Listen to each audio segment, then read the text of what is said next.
Chapter 10, My New Man Shield. Mcwindstorm arren. Reports were coming in. Bulaknin was now under the leadership of General Ion Noto, and the tree runners had been stationed in the province to provide much-needed control. The remaining provinces of Akea were under the other general's control, so I am not supposed to worry too much about losing my empire. Still, there are rebellions that I keep hearing about. I have already given instructions to my men about dealing with them. I laughed inside my head when I remembered my exact words: kill them all if you must, there's no need for trial. I am the law. I stand above the law. Protect my rule, and I will honor you graciously. When I made this pronouncement, I was worried most about Aragar. He is a reasonable man, but because there were uprisings, he understood the need to not only bend, but also twist some rules. Besides, what would he have me do? Call for a vote to pass it into law? The very point of that would have been moot because no one among my war generals would dissent from my instructions in the first place. Now, the generals are mostly back in the provinces that they govern. Where before there were kings partnered by war generals, now there are war generals acting as governors, which put them as equals of the kings and queens of these provinces. And who would oppose them when I have given my blessing that allows them to dispose of those who do? What's more, the tree runners have pledged allegiance to me. If the thousands of soldiers who come with the generals do not instigate fear among Akeans, the tree runners would. Their allegiance still loses me sleep. They were once meek creatures. It is their nature to nurture and protect the trees, and if I am not mistaken, care for the last dragon's egg. The reason I was able to bind them to serve me was that they had been tainted for staying such a long time in Sinista. This has probably muddled their gentle minds. They must serve me well, or I would not have second thoughts of killing them all.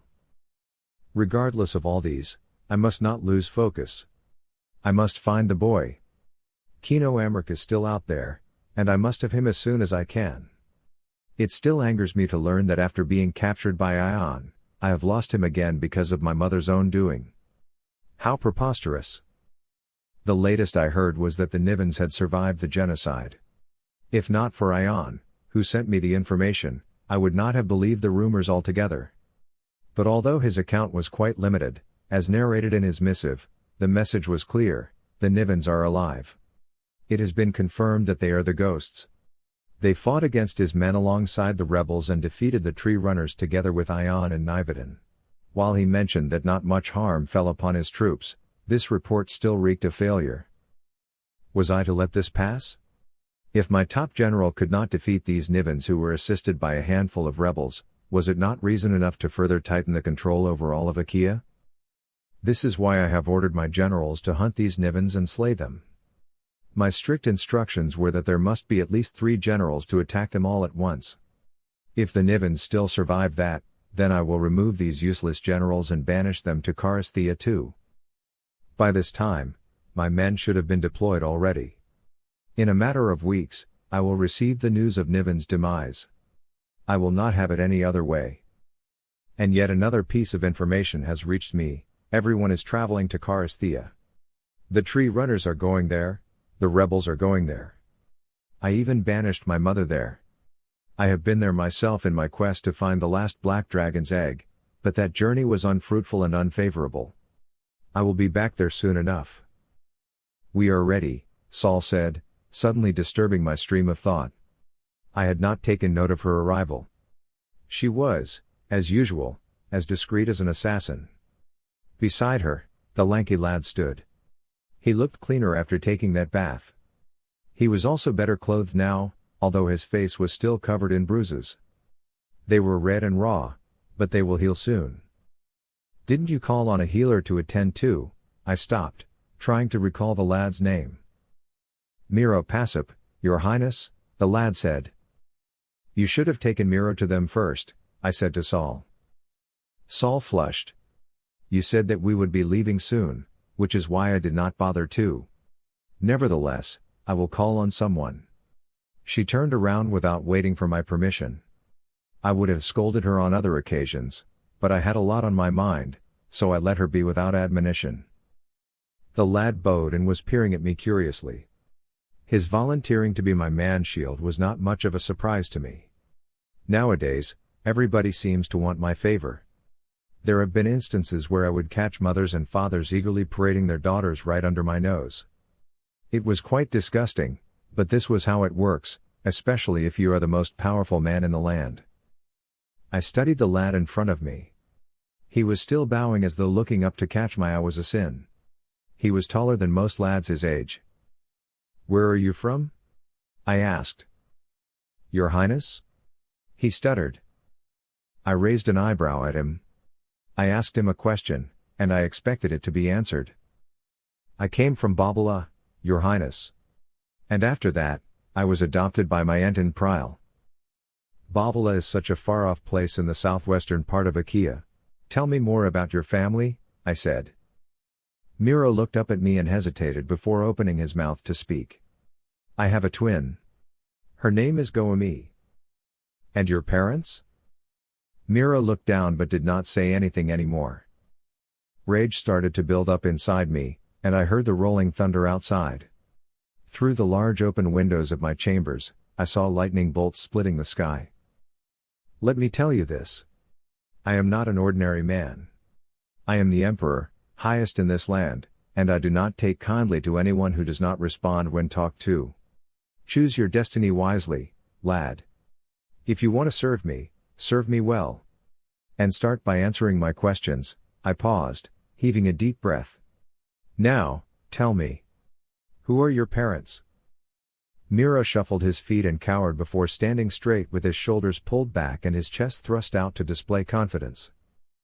"My parents are long gone, Your Highness," he said.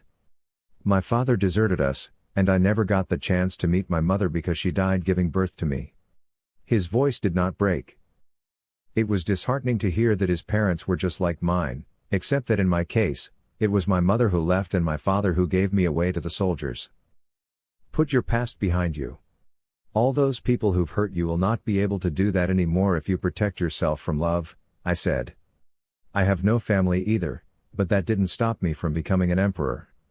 If at all, their absence made me aspire for bigger dreams. There was a glint in his eye that resembled sadness and yearning, but then he smiled crookedly, which made me wonder if he was the meek lad I thought him to be. Must I be warier about his presence around me? I recognize the need to be alone in this world, Your Highness. That was why I sought you. Because I know that I must follow the one who runs all of Akea. And no one else stands mightier than the Emperor. His words sounded sincere, but it was the smile that did not register in his eyes, which made me slightly worried. There was no use letting him know that I am aware of the possibilities of his betrayal, though. The reason you are here with me is that you obeyed my orders and not because of your power, I said. Miroe looked startled, his mouth opened slightly, and the smile on his face had been completely wiped off. Your power does not mean anything to me. I am far stronger than you think, I continued. If you think that one day, you might be able to usurp my power. Your Highness, I would never. Think again. Try it now, I said. Miroe shook his head. Your Highness, I would never betray you. I would never dare touch your heart. Try and kill me. I yelled. That is an order. This time, the rain fell in torrents outside, and the wind blew wildly through the wide-open windows. Miroe knelt on the floor and then prostrated.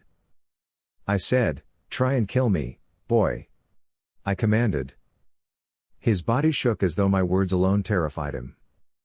I struck his body with air, and he flew backward. Then I lifted him until he was in a standing position. Are you to disobey the first order that I gave you right after I've made you my man-shield? I sneered. Miroe's eyes had widened, and he was staring at me with fear through his dark eyes. He was standing on his own now. He bent slightly, assuming a fighting position. His fists were clenched, and his eyebrows were drawn down. His eyes were now in slits, and his mouth was set in a firm line as his jaw hardened. I could almost feel him channeling his power. I felt the graze of an invisible hand touching my heart, gripping at it, finding its way around my heart. Then in a flash, the invisible thing covered my heart entirely and started squeezing my heart. Is that the best you can? I said before my voice croaked. Do? I coughed, amazed to find out that he was really strong. Try harder, I said in a guttural voice. I could feel myself weakening, and my heart started to ache. Is that the best you can do? I asked. Try harder, I said, almost panting this time. Then I felt the intensity of his power that was probably driven by hatred. It was strong, and I knew that part of his strength could be attributed to the loss of his loved ones. Why did I know this? Because the same hatred has made me so much stronger in power. I flinched and raised my hand towards my chest. Pain seeped all over my body as the invisible hand squeezed at my heart, and I had to do something about it. Now. I raised my arms and drew all the hatred inside my heart. At that moment, the invisible hands exploded as though I had ripped them apart. The wind blew harder all around us as the deafening thunder rolled outside continuously. I was panting as I calmed myself. The thunder had ceased. Miroe was now lying on the floor, panting. He stood slowly, and when he gazed at me, I noticed that the corners of his mouth were bleeding as though we had been fighting physically. The dark heart cannot defeat an ever darker heart, I said. He drew up quickly after that, turned around, and sauntered away without as much as a word. You will never be able to conquer me, I shouted after him. The doors to my chambers slammed behind him, and I was unsure if it was Miroe who did that or I.